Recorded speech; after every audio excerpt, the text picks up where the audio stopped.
हमीरपुर में बेसहारा मवेशियों से परेशान किसानों ने जिलाधिकारी को संबोधित शिकायती पत्र देकर न्याय की गुहार लगाई है।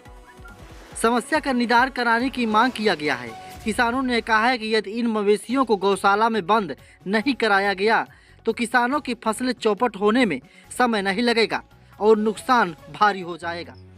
आवारा मवेशियों के द्वारा किसानों की सैकड़ों बीघा फसल को बर्बाद किया जा चुका है। ऐसे में किसान परेशान है। अगर समय रहते इसको सही नहीं किया गया तो आने वाले कल में बड़ा आंदोलन होगा।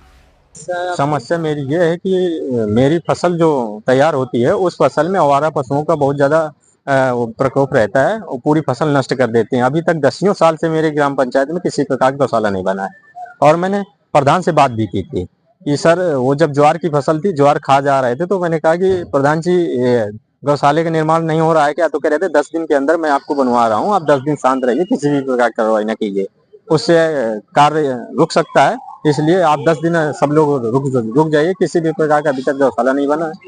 और अब इस समय जो तिलहन वाली फसल है, गेहूं वाली, मटर वाली, उसमें भी उनका झुंड आके गिर जाता है।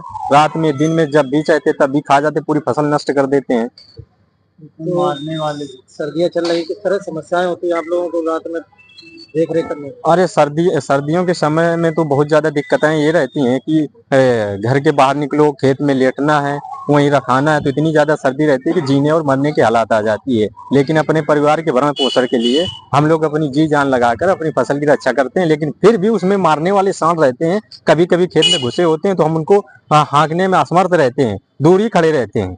डीएम साहब से आप मिले, क्या आश्वासन? हाँ, डीएम साहब से हमने मिले हैं, तो डीएम साहब ने कहा था कि मैं गौशाला बनवा देता हूँ। तो मैंने कहा नहीं सर, गौशाला तो आप बनवा देते हैं लेकिन उसमें समय लगेगा। आप इस समय प्रेजेंट टाइम फसल बचाने के लिए आप हमारी ये आवारा पशुओं को दूसरे किसी अगल बगल वाले गौशाले में जानवरों को शिफ्ट कर दीजिए, जिससे हम और हमारी फसल सुरक्षित हो जाए।